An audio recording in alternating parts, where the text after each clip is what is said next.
네, 광주광역시 광산구 갑 출신 국민의당 김동철 의원입니다. 먼저 총리 나와주십시오.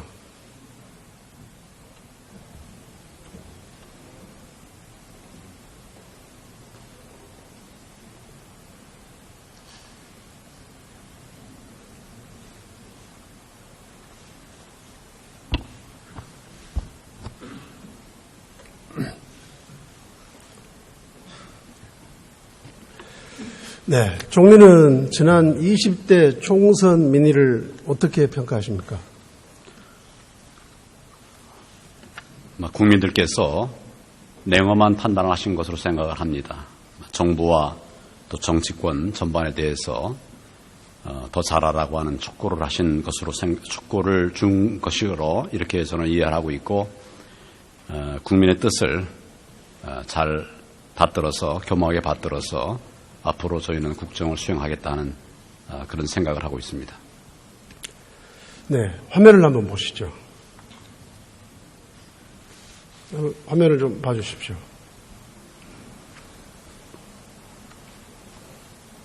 진보 보수 가리지 않고 모든 언론들이 정권 심판, 오만과 독선 심판이라고 말하고 있지 않습니까? 그런데 대통령 뭐라고 그러셨어요? 국정 실패 인정하고 사과한 적이 있습니까? 말씀해 보시죠. 예, 최선을 다해서 앞으로 더 잘하겠다, 국민의 뜻을 받들도록 하겠다, 이런 취지로 말씀하신 것으로 기억을 합니다. 대통령께서는 어떤 사과도 변명도 하지 않고 일하는 국회가 돼달라, 이렇게 책임의식 없는 한가한 논평 냈어요. 그래, 여론의 비판이 빗발치니까 국민의 민의가 무엇이었는가를 생각하는 계기가 되었다. 이렇게 말했어요. 알고 계시죠? 예, 그런 말씀 속에 여러 가지 뜻을 담아서 말씀하신 것으로 이해를 합니다. 네. 생각해 보니까 총선 민의 뭐였습니까? 아까도 말씀드렸다시피 정부에도 따끔한 질타를 하신 것이고, 또 정치권에도 또 다른 또 메시지를 준 것으로 저는 그렇게 해석을 하고 있습니다.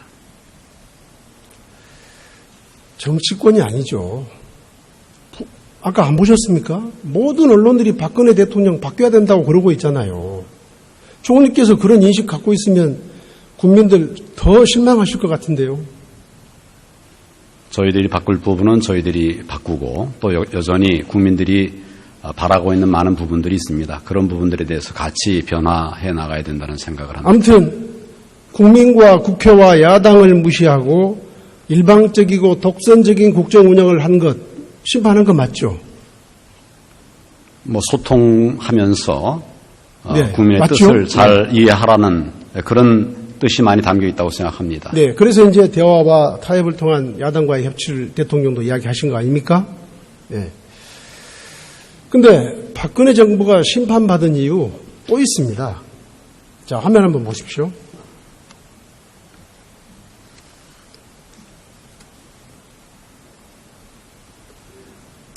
전부 박근혜 대통령이 하신 말씀이에요. 다 오르신 말씀이죠. 최악의 정치는 약속을 지키지 않는 것이다. 얼마나 오르신 말씀입니까? 그런데 다시 한번 화면을 보십시오.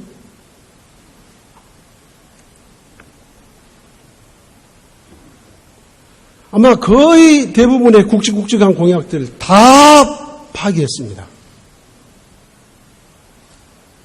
그런데도 이런 공약을 지키지 못한 데 대해서 대통령께서 국민에게 사과한 적이 있습니까? 없죠. 말씀 좀 드릴까요? 네, 말씀하세요.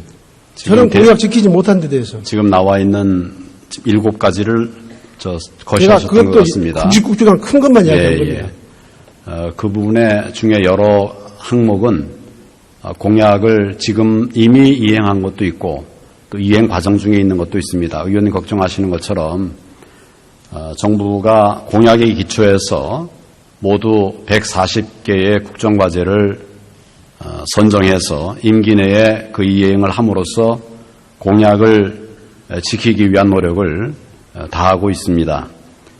대부분의 공약은 원안대로 추진 중에 있습니다. 물론 다 이미 된 것도 있지만 안 된 부분들도 많이 있기 때문에 더 저희가 노력을 하려고 하고 있습니다. 그 공약이 안 된 부분들 중에는 정부에서 아직 부족한 부분들도 있고 또 입법이 미비한 부분도 있고 입법에 어려움이 있는 부분들도 있고 또 중간에 이제 여러 가지 환경이 바뀐 부분도 있어서 이런 부분들은 수정하거나 조정을 해서 어떤 형태로든 공약이 이행될 수 있는 또 완전 이행은 아니라도 가까운 이행이 될 수 있도록 그렇게 노력을 하겠습니다. 듣겠습니다. 환경, 입법 미비 그런 말 자체도 국민들께서 수긍하기 어려울 겁니다. 그리고 저 공약을 보고 국민들은 박근혜 대통령을 지지한 국민들도 많을 겁니다. 자, 환경 탓하고 국회 입법 탓했으니까.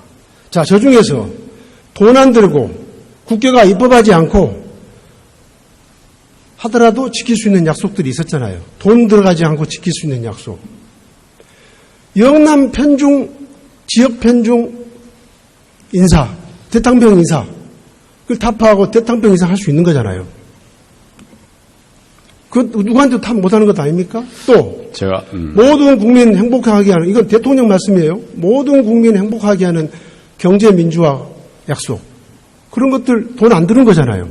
국회에서 입법해달라고 하면 국회가 쌍수를 들고 입법해드릴 거 아닙니까? 이야기해 보세요. 지금 정부가 어떤 일을 맡기는 기준은 이분이 어디 출신이냐, 어느 대학을 나왔느냐, 또 그동안에 어떤 성향을 가지고 있었느냐 이런 것보다도 역량이 있는 것이냐, 지금 우리가 하고자 하는 일에 방향을 맞춰서 잘할 수 있는 역량이 갖춰져 있는 것이냐, 그런 역량 중심으로 해가고 있습니다. 그러니까 그렇군요. 박근혜 대통령의 인사는 역량 중심의 인사다. 그러니까 그러다 보면 경우에 따라서는 어느 지역으로 따져보면 그것이 좀 편향되어 있는 평가를 받기도 하고 또 경우에 따라서는 또 그 반대가 또 나오기도 하고 그렇게 저는 보고 있습니다.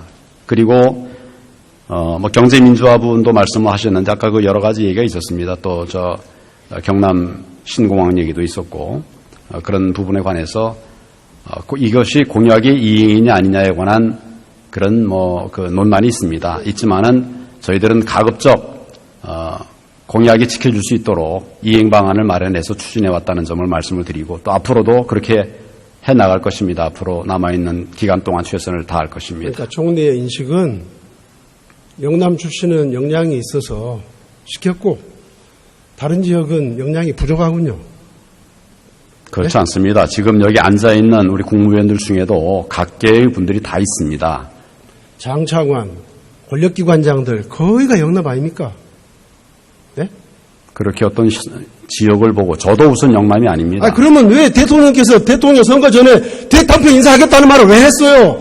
그때부터 차라리 지역 말하지 말고 역량 있는 인사를 하다 보면 전부 영남이 될 수도 있습니다. 그렇게 이야기를 하는 게 맞죠? 역량에 따라서 하고 저도 영남 사람이 아닙니다. 그러면 대탕평 인사를 말 쓰지 말란 말이에요. 왜 지역 편중 인사 안 하겠다는 이야기를 그때 왜 했어요? 지금 제가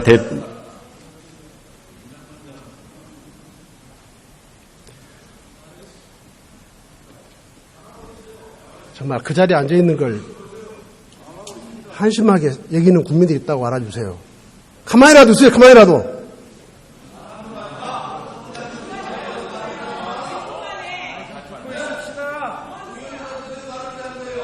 이은재 의원 질문할 테니까 간섭하지 말란 말이야. 왜 질문하고 있는데 간섭을 해? 말하고 싶으면 나와서 하란 말이야.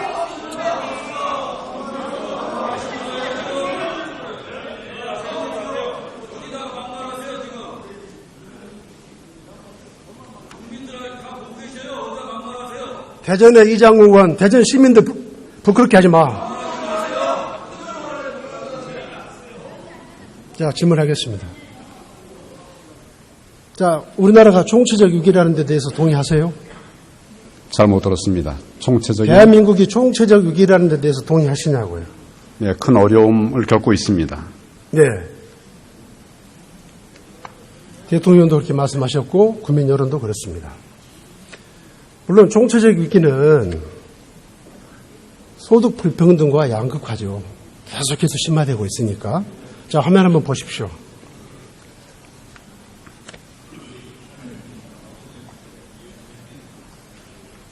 저것이 대한민국이 총체적 위기라는 것을 지표로 보여주고 있습니다. 그런데요, 인사가 만사라는 말이 있듯이 이 작금의 경제 실패 원인, 잘못된 인사에서 시작됐고 잘못된 인사로 더욱 심화되고 있습니다. 자, 낙하산 인사가 뭐죠? 낙하산 인사에 대해서 이야기해 보세요. 예, 역량이 없는데 특정 선을 타고 내려온 사람들을 낙하산 인사라고 보통 말하고 있는 걸로 알고 있습니다. 네, 그렇죠. 전문성과 상관없이 국민의 삶이 어렵건 말건 끼리끼리 잘해먹자. 그게 낙하산 인사죠. 그래서 박근혜 대통령도 당선인 시절에 뭐라고 했습니까? 낙하산 임명은 반드시 근절하겠다. 좀 화면에 나오고 있어요. 정말 옳으신 말씀이에요. 낙하산 인사에 대한 박근혜 대통령의 인식.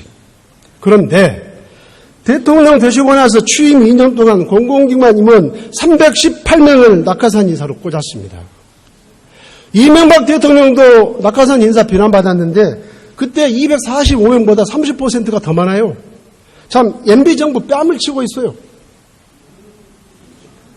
낙하산 인사의 폐해를 이렇게 잘 알고 있는 박근혜 대통령이 이렇게 철저하게 국민을 속이고 배신할 수 있습니까?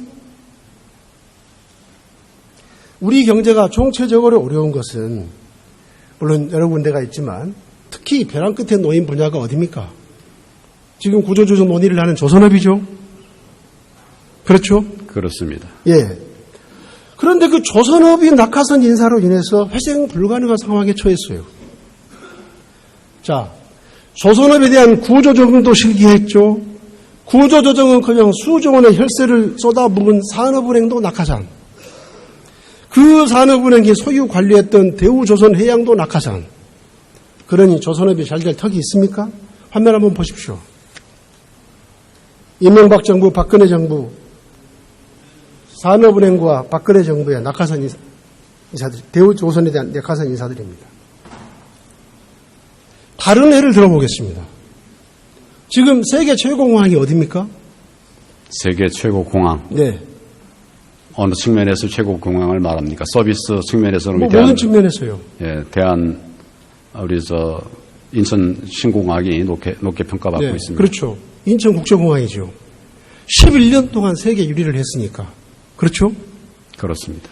그런데 2013년에 그 자리를 싱가포르 창의공항에 뺏겼습니다. 그거 알고 계셨어요? 그러나 다시 또 회복된 것으로 알고 있습니다. 아닙니다. 항공기 리서치 전문기관 스카이트랙스가 이야기하고 있습니다. 그런데요, 2013년부터 그런 일이 벌어졌어요. 인천공항에서. 한번 보십시오. 화면을. 박근혜 정부가 출범하고 2013년부터 3년 동안 3명의 중대 사퇴를 했는데 2명은 선거를 이유로 그만두고 경영 공백 기간이 12개월입니다. 이제 조선 해운에 이어서 인천 국제공항까지 망치기로 작정했습니까? 의원님 거듭 말씀드리다시피 기본적으로 역량에 따라서 인사 배치를 하는 것이 저희들의 기본 방침입니다. 아니 어떻게 하필이면 역량 있는 인사가 대선 캠프 인사하고 새누리당밖에 없어요? 아니 지금 말씀하신 그 인사들은 인사 전체 대상의 극히 일부입니다. 몇만 명의 인사를 하는데 그중에 일부를 모아서 이 사람들은 어느 지역 사람이니까 이건 편중 인사다. 몇만 그렇게 명이 아니고 말씀드릴 일이 아니고 몇만 명이 아니고 1,800명 중에서 300 어디 있어요? 318명을 그렇게 한 거예요. 그 그 기준을 어떻게 잡는가에 따라서 다를 것인데 제가 공직 생활을 30몇 년 했습니다. 그런 걸 기준으로 인사를 받지도 않았고 인사를 하지도 않았습니다. 그래서 올해 들어서 16명의 공기업 기관장 상임감사 낙하산으로 했는데 또 올해 말까지 97곳의 기관장 인사가 있어요. 거기도 또 낙하산 할 겁니까? 거듭 말씀드리다시피 역량에 따라서 그리고 얼마나 많은 그 부분에 경륜이 있는가 이런 것들을 종합적으로 판단해서 인사를 해왔고 앞으로도 그런 기조로 그렇게 인사를 하겠습니다. 할 것입니다. 총체적 위기라고 그랬습니다. 대한민국의 총체적 경제 실패에 대해서 박근혜 정부가 일말의 양심이 있다면 낙하산 인사 저는 사퇴시킬 것을 촉구합니다. 자, 박근혜 대통령이 총선 이후에 20대 국회가 일하는 국회가 되기를 기대한다고 했습니다. 자, 일하는 국회가 뭘 말합니까? 일하는 국회가 뭘 말합니까? 기본적으로 국회는 입법부입니다. 그러니까 좋은 법을 만들고 또 좋은 법을 만들기 위한 국민들의 의견을 수렴하고 또 그런 것들이 현장에서 잘 집행이 되고 있는지 행정부도 또 견제하고 이런 것들이 잘 어우러져 있는 방향이 분명한 이런 국회가 일하는 국회라고 생각합니다. 그렇죠. 말씀 잘하셨어요. 그래서 국회가 좋은 법을 만들었습니다. 상시청문회법을 만들었어요. 그럴 때 대통령이 거부권을 행사했어요. 그거 잘한 일입니까?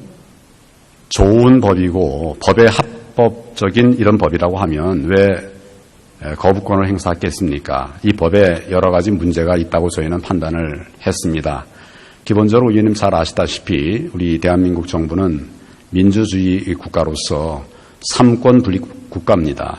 그러니까 입법부는 입법권을 가지고 있고 행정부는 행정권을 가지고 있고 사법부는 사법권을 가지고 있되 남용을 방지하기 위해서 견제할 수 있도록 되어 있는 겁니다.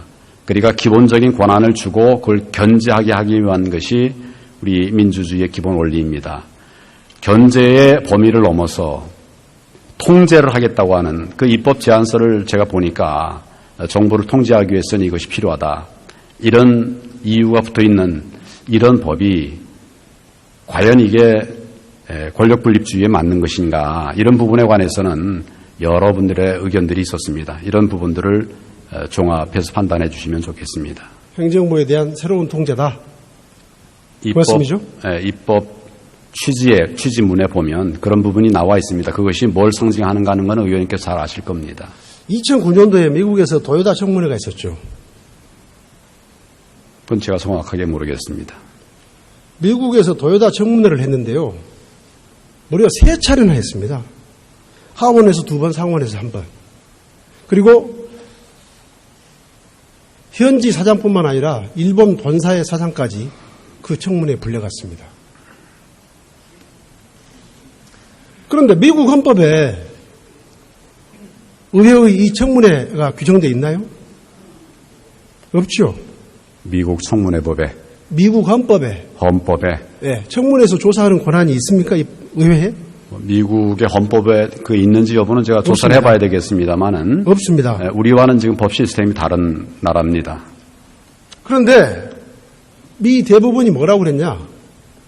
의회의 조사 권한은 입법 기능의 필수적 권한이기 때문에 의회의 입법권에 광범위하게 내재된 것으로 보아야 한다.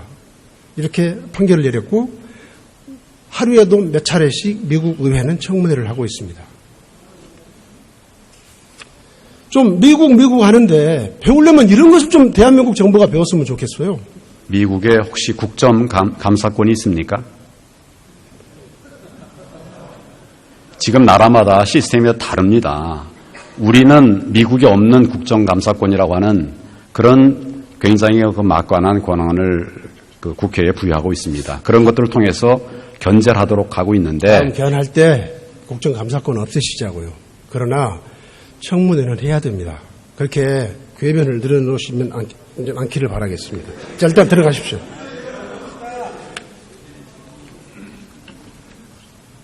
총리의 부하 직원이야. 도대체 대한민국 국회의원이야?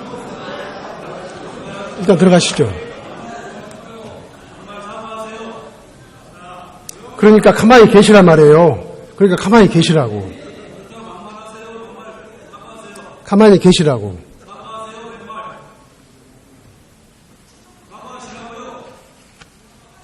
대전의 이장 의원, 대전 시민들이 보고 있어요. 그러니까 가만히 있으라고요. 동료 의원 대전 무실만한테 가만히 있어요.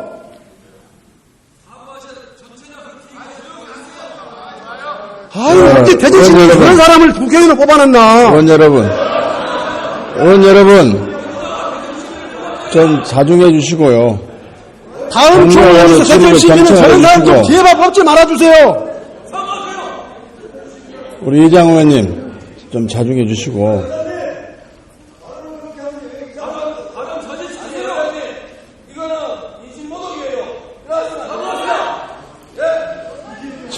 이 방송, 지금 생방송이 되고 있습니다. 의원 여러분들, 좀 자중해 주시고, 동료 의원의 질의를 좀 경청하시고, 국민의 답변을 좀 경청해 주십시오.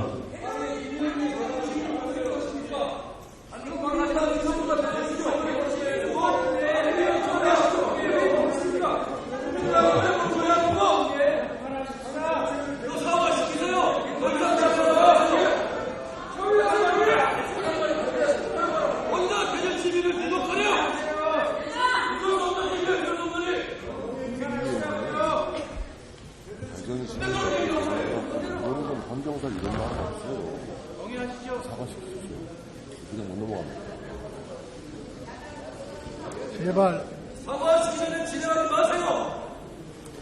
진행 않겠습니다. 김동철 의원님.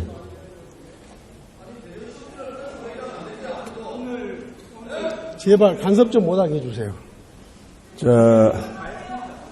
좀 자중해 주시고요. 좀 분위기가 좀 과열이 되다 보니까. 지금 대한민국이 종체적 위기인데 그 종체적 위기를 지적하는 대통령 질문에서 어떻게 간섭하는 거야? 당신들 때문에 이 나라가 이렇게 됐잖아. 김동철 의원님 진정하시고 진정하세요.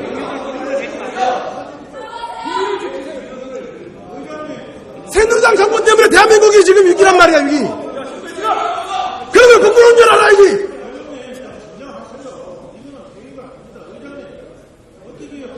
왜 시민들한테 간섭하냐 말이야. 간섭 하고 싶으면 나와서 하면 되지.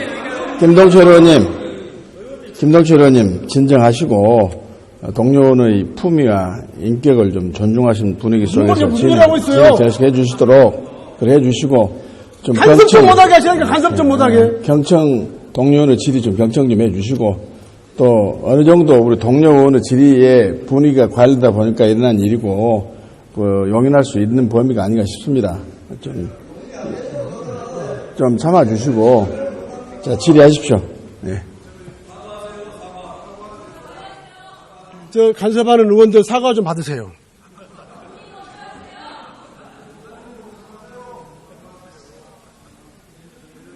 대한민국이 총체적 위기고 박근혜 새누리당 정권이 그 위기를 만들어냈기 때문에 그렇게 하지 말라고 지금 그 지적을 하고 있는데 거기다 대놓고 무슨 간섭입니까?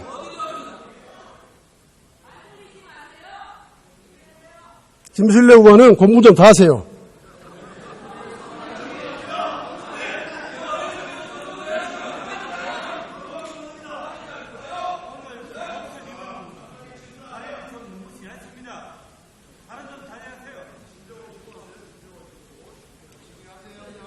아무튼 간섭하면 질문 않습니다. 저렇게 간섭하면 질문 않습니다. 그러니까 오는 말 가는 말에 서로 다 상대 의원님들, 동료 의원님들 존중하는 분위기 속에서 지금 질의 응답이 되고 또 경청이 될 수 있도록 좀 하십시오. 저렇게 간섭하면 질문 않습니다. 대전 시민한테 물어봅시다. 대전 시민한테 물어봐. 이장원이 잘했나? 대전 시민한테 물어봐. 이장원이 잘했는지 대전 시민한테 물어봅시다. 자, 우리 이장 의원님, 우리 김동철 의원님 서로 자중해 주시고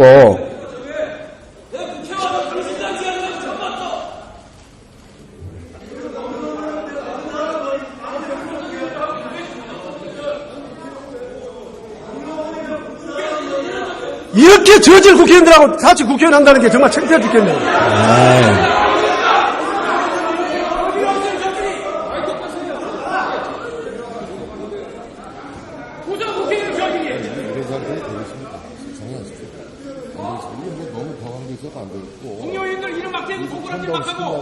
무슨 저질이? 왜 질문하는데 간섭을 하세요? 가만히 듣고 계시지. 누가 먼저 도발했어요? 누가 먼저 도발하셨어?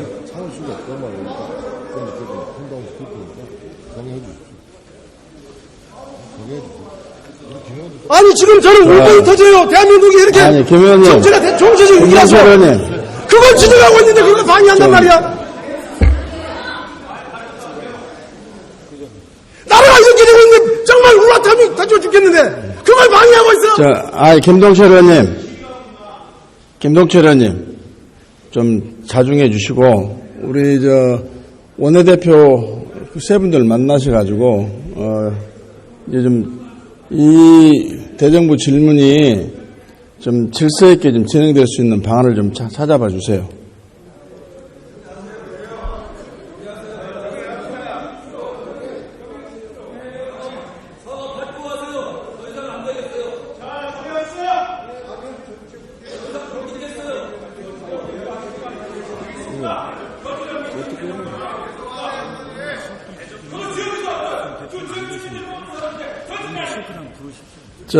우리 김관영 수석대표님, 또 김도읍 수석대표님, 박완주 수석대표님, 좀 말씀 좀 나눠주세요.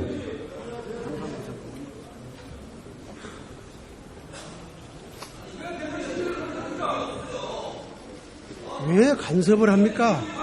응? 귀에 거슬려도 듣고 있어야지.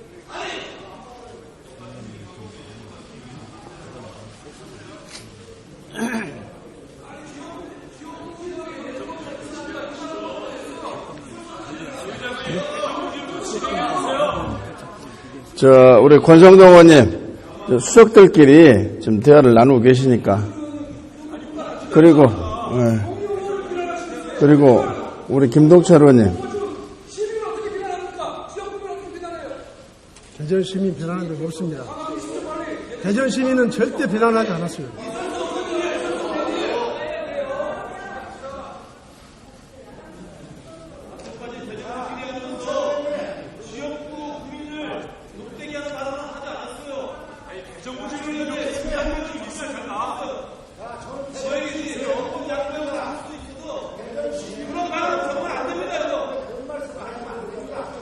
이게 지금 우리 이장우 의원은 지금까지 중단될 수 없는 사유가 생겨서 이런 것이지 이게 진행이 될 수 같은 말 하겠어요? 상임위와 본회의에서 이장우 의원은 항상 저렇게 원내 상습적이었어요. 수석들끼리 이야기를 좀 하고 있으니까 조금만 기다려주세요.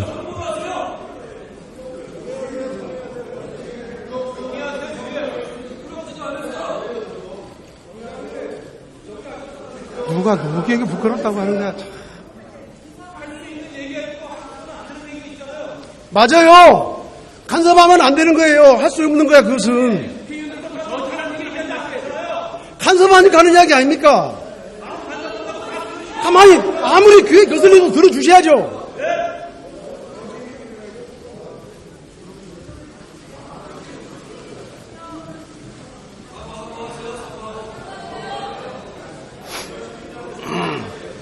이장우 의원이 사과하세요. 대전 시민에 대해서는 대전 시민을 존중하는 발언만 했습니다.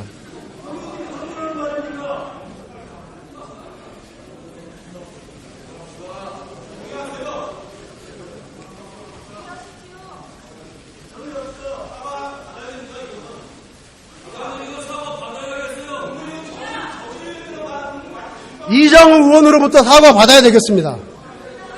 간섭한 데 대해서.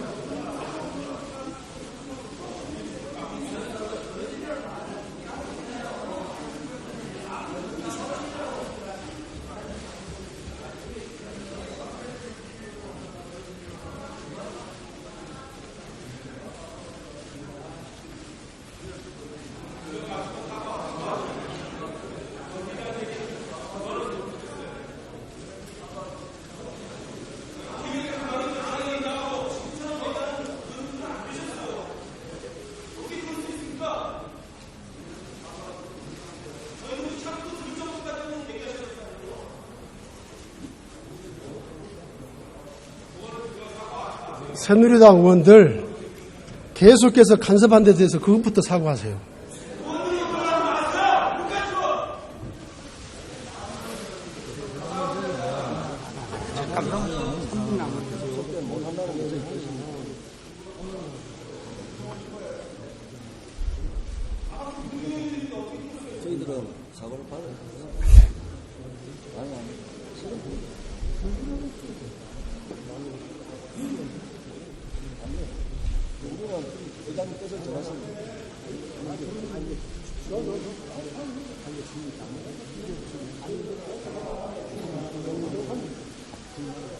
어이.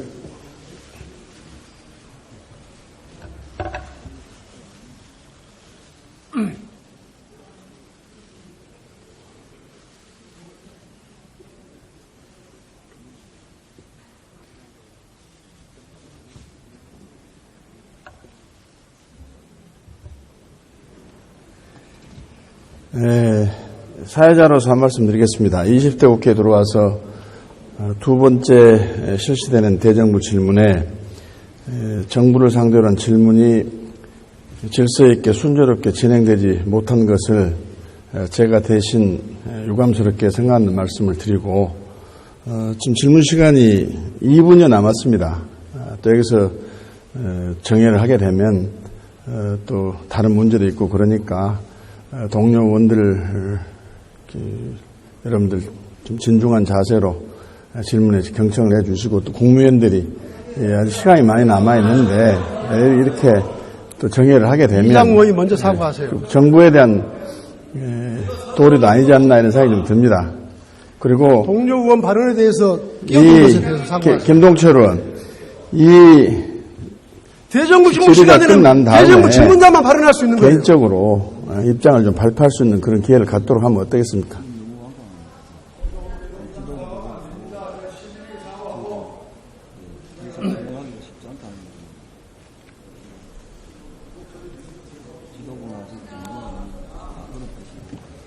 절대 지금 새누리당이 사과해야 된다 저한테. 저는 사과할 거 아무것도 없어요. 이런 기회에 이 본회의장 잘못된 풍토 고쳐야 돼요. 언제까지 이렇게 동료만 질문하는데 저렇게 끼어들면서 간섭하면서 행정부 옹호하는 이야기야. 근데 언제까지 할 거예요? 지도부하고 정준을 의원님께서 다시 사과가 상는 문제는 정리를 하자는 그렇거든요.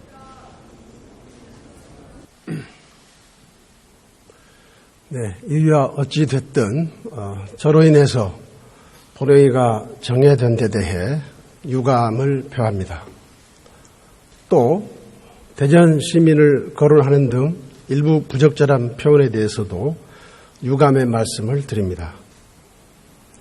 다만 동료 의원의 발언에 대해서 아무리 그 내용이 귀에 거슬린다 하더라도 야유나 이런 것들로 인해서 발언이 방해돼서는 안 된다고 생각하고 오늘로서 그런 잘못된 관행도 해소되기를 바랍니다. 그러면 오전 질문을 이어가도록 하겠습니다. 총리 나와 주십시오.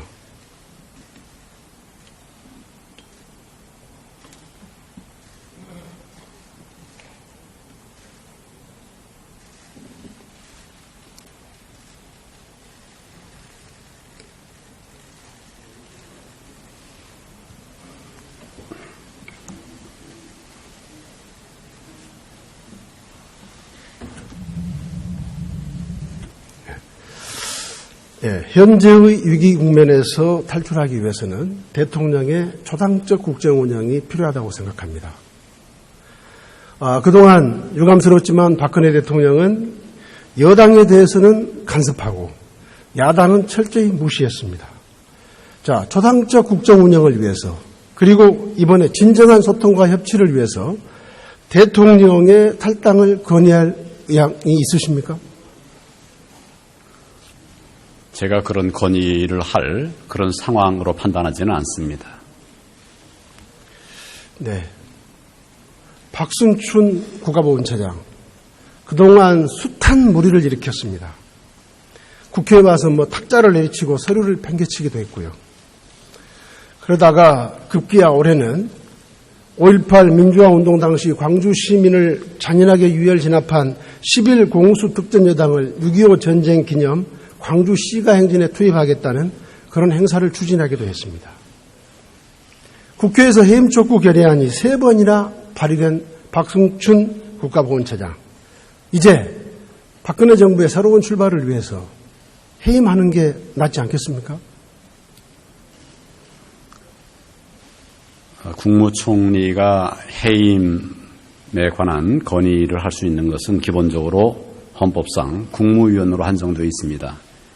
의원님 아시는 것처럼 국가보훈처장은 국무위원이 아니기 때문에 해임 건의 대상이 아닙니다. 다만 정치권에서의 의원님을 비롯한 정치권에서의 지적사항에 대해서는 보훈처장이 유념하도록 그렇게 하겠습니다. 네, 들어가셔도 되겠습니다.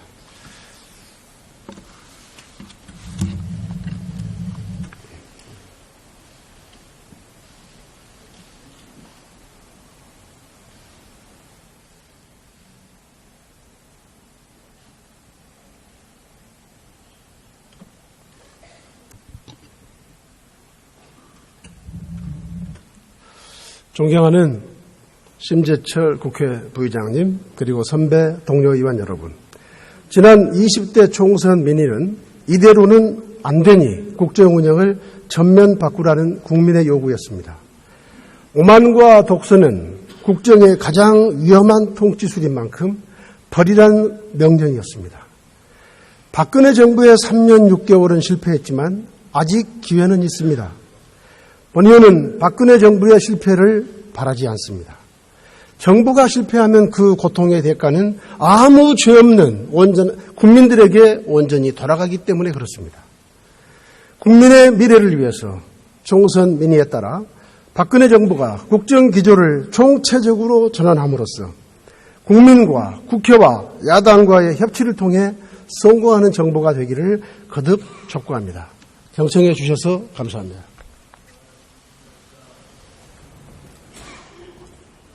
김동철 의원 수고하셨습니다.